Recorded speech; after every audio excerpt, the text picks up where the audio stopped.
Ready for this? Alrighty then, we are finishing a very long day. Having a lot of trouble with my spine, but at least it's getting warmer. As it gets into the summer, then it'll ease up. And it only usually happens at the change of either in the spring, summer, fall, winter change. But every now and then when a good rainstorm comes through like did last night and today, it'll jump up and rear its ugly head. We're going to get home. It's getting a little late. Did a lot of work today and actually worked on a couple different videos. Hopefully get them up soon. But just need to get home, get some chow, get some rest, so we can start it all over again. Let's ride.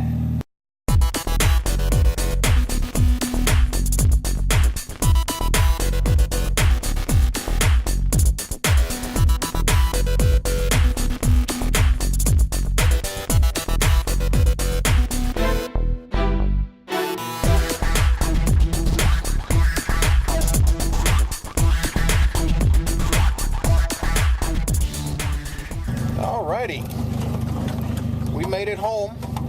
We're gonna get in there, like I said, get some chow, get some rest, get up and do it all over again. Life's good. The next day. Tell us a story. Yes, tell us a story. Alrighty then. We are having a really bad time with the arthritis. Didn't sleep last night. So now I'm really late, actually several hours late getting in, but can't leave Mom there by herself. It's too much stress, too many things going on, and I have other responsibilities. So we're gonna drag our old crusty butt in there and see what we can do to help out. I was watching 3D Machines a couple days ago, and he had made mention about waste and how certain fast food places or food places wasted food and had to throw it out, and it could have been put to better use. Popped into my head a memory of back late 60s, early 70s on the northeast side of Dayton, off from, I think they called it Colonel Glenn Highway back then. It ran into Dayton and turned into 3rd Street, basically. There was a unnamed fast food chain. I used to frequent quite often at 2:30, 3 o'clock in the morning. Be out running around, doing whatever, not causing any pain and havoc and heartache for anybody, but just out enjoying driving around. It was mostly, I had the 380 Suzuki and the 500 H1, the Chow, and Sanrail dune buggies. I used to run the Sanrail through their drive-through, and I'd have to shut it off because it was so loud. A 2100cc dual port was so loud that they couldn't hear anything. You think the speakers are bad now? You should have seen the speakers back then. It was just like the Peanuts adult voice. Whoop, whoop, whoop, whoop, whoop, whoop, whoop. It was so funny. But running around back then, we used to go through, and I knew a couple of the people and one of the managers that worked at an unnamed fast food place.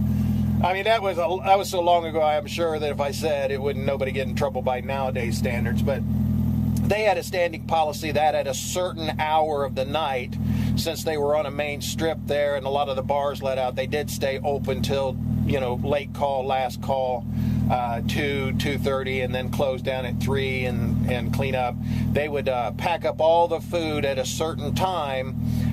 They'd just take it and throw it out into bags or whatever and just throw it out. And the food was perfectly fine. They just had made a lot for a possible rush out of the bars of people coming in to get food before they staggered home and whatever. Well, at about 3 o'clock in the morning, after they had just shut down and the last person was out and they would take and put the food in the dumpster, there would be a slight straggling in of homeless and people that were down on their luck, and a lot of people that were living just off of 3rd Street just before you got into where the Delco plants were back then. Would walk down. It was about a mile walk, half mile to a mile walk outside up into this restaurant's parking lot, and behind it was the Wright-Patterson Air Force Base, sealed off, that we used to sneak into. That was one of the things we'd do. We'd sneak into that property and run our sandrail dune buggies and dirt bikes and stuff, and then when their patrol, the Blue Patrol, what we called them and stuff, which were the U.S. Air Force guys, would come and run us out, we'd go back out off into it and get food and different things. Well, these guys would come in and start digging through the dumpsters, getting food and doing everything, I guess. Well, this manager that I knew, he noticed that was going on, and policy was that nobody can get the food. They couldn't donate it. They couldn't do anything. Well, what he started doing was taking all of the food, instead of just dumping it all together, he would pack it into individual boxes. They used to get these individual boxes that had a gallon of milk in it, had a bladder in it with a hose, and it was a gallon of milk boxes. And he started packing those 1-gallon container boxes with food, fries, hamburgers, whatever they had and stuff that was still in the container, still fresh, still untouched by any of the garbage. He would pack that, wrap that, and stack these boxes just inside the first dumpster.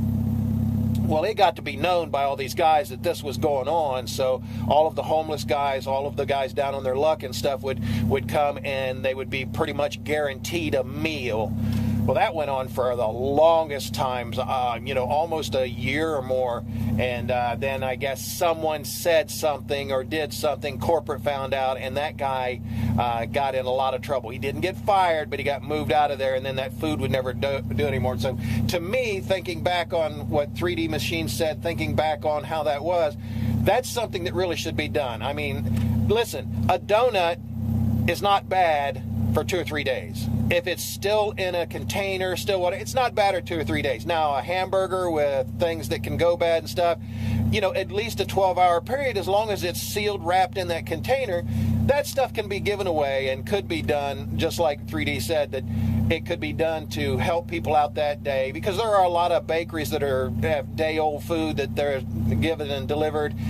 Canned goods, come on, guys, this expiration date on that, and I've seen 3D eat food that the expiration date was long out.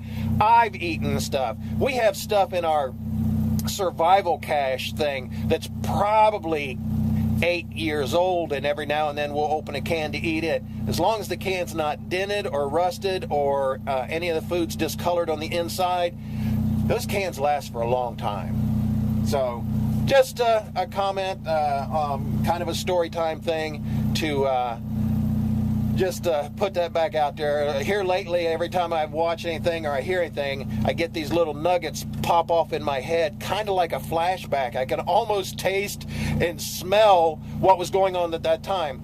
I'm sure it has something with the brain damage and stuff, the neuroreceptors, the electrical chemical receptors in my brain.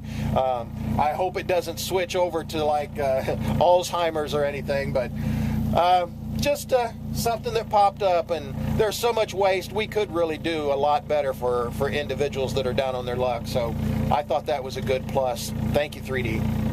Well, we're warmed up, as warm as it's going to get. We're really late now. So we're going to get in there and start our day. Hopefully feel better, but if not, we're going to do what we can anyway. Let's ride.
going to go in, start our day.